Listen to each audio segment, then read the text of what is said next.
Hey, Brian from SnakeBytes here. I get questions all the time about what I think about my hobby and my business. So today I'm going to go ahead and answer all of your questions. You're watching SnakeBytes.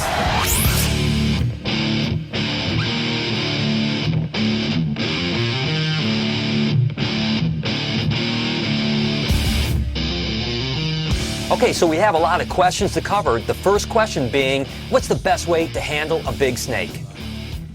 When handling a big snake, it's really important to use stuff like snake hooks, or when you're feeding it, use tongs. Of course, you guys that watch the show know that I don't use either one of these, so I'm going to set these down. So the last thing you want to do is stick your hand right in her face because you're probably going to get bit. You can see how she's going to come out at me just like that. So what you want to do is just basically make sure you get around her so that she doesn't bite you. Once she realizes that you're not actually food, she'll actually mellow out, but you do have to be careful. Now again, normally this is a good animal.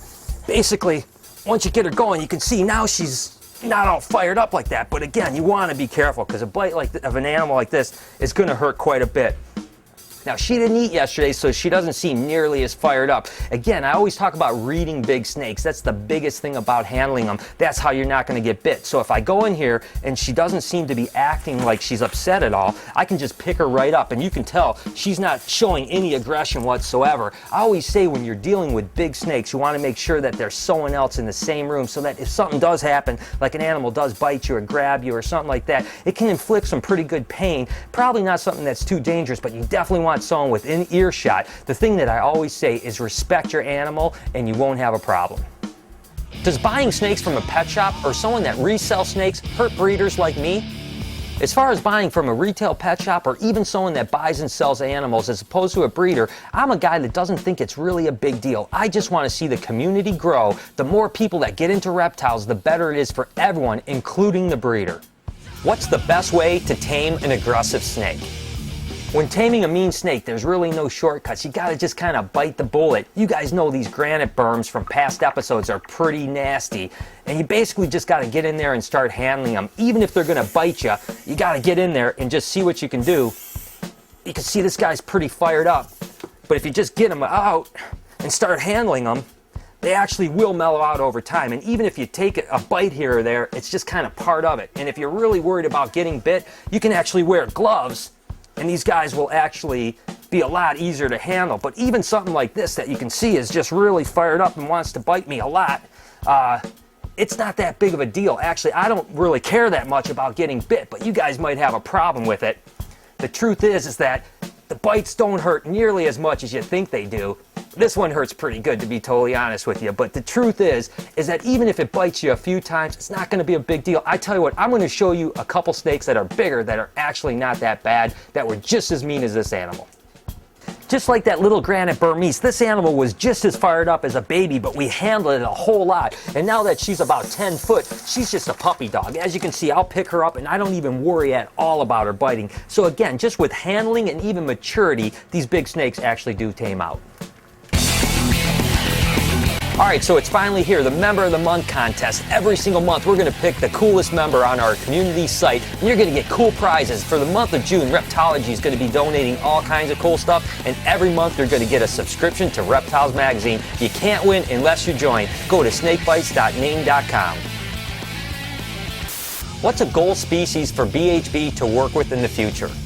As far as goal species go, there are tons of species I want to work with in the future. So many animals that I hope eventually I'll get a chance to try to breed. But as for now, one of the animals that has really stumped me for the last couple years have been these Calabar burrowing pythons. I know a lot of you people are going to be like, what? You like Calabar burrowings? I just think they're a really cool snake, and I can't wait to hatch a baby. Hopefully this year we'll get over the hump. As a starting hobbyist, is there a species I should hesitate to work with? Oh, I got it.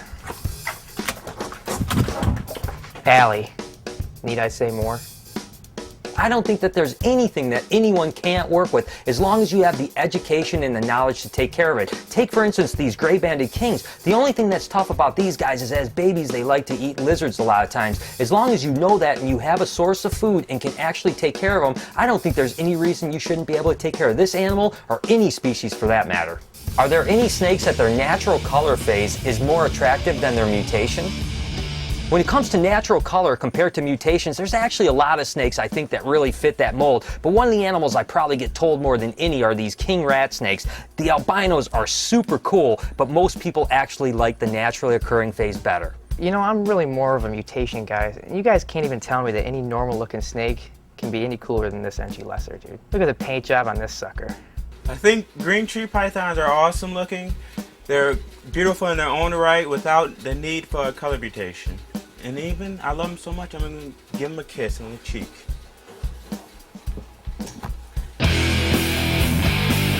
This is Allie with Morph of the Week, and today I have a clown ball python, and it has one single recessive mutation. And what I think is cool about him is the contrast between the gold and the black. Tune in next week for Allie's Morph of the Week. Do you have any interest in venomous snakes? I've only worked with non-venomous snakes my entire life, but I've always been fascinated with venomous animals. But to be honest with you, I've just been scared of getting bit by them. But my recent trip to Australia really made me fall in love with the lapids in particular. Do I think venomous snakes are in my future? I doubt it, but I tell you what, they are some awesome animals. What do you miss about being a smaller breeder? There's certainly a lot of advantages to being a big collection because you get to work with so many different animals and see so many different cool things. The downside is that you don't work with each individual animal yourself. You have people that are taking care of them. So when you're going through, sometimes you haven't seen parts of your collection for weeks or even months, and it's really kind of something that I miss, not being attached to each and every animal. How do you get a stubborn, gravid female to eat? This is actually a really good question because a lot of first-time breeders really get worried when their snakes get pregnant or gravid and go off of food. The truth is the majority of gravid ball pythons, or any snakes for that matter, will go off food. Take for instance this chocolate pastel. She's due to lay in a couple weeks. She hasn't eaten in 8 weeks, so it's nothing to worry about. As soon as they lay their eggs, they'll go back on food. Do snakes ever strike with their mouth closed? Most snakes actually do strike with their mouth open with the attempts to actually bite, but there are some bluffers out there. Even some cobras, when hooded up, will actually strike with their mouth closed. But one animal in particular we work with are hognose, and you can see they flare up just almost like a cobra. And you can see he's striking at me, but the truth is that it's not even open its mouth, so it can't bite me.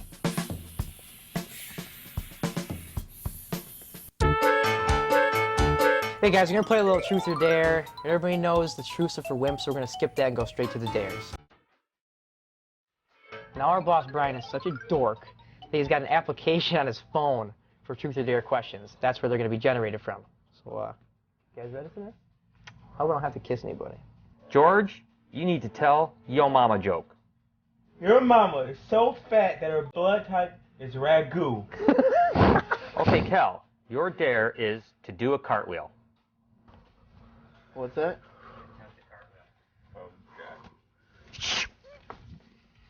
Is that it?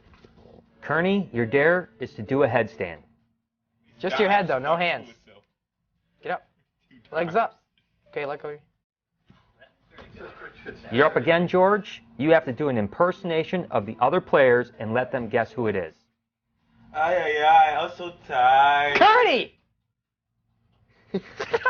Kel, you're up again. Your dare is to let the other guys tickle you for 1 minute. A minute's too long! A minute's too long! Come on, seriously! Hey! Okay, last dare. Kearney, it's your turn. You have to sing your favorite song. Alright, I'm gonna perform Enrique Iglesias. I can be your hero, baby. I will stand by you forever. You can take my breath away.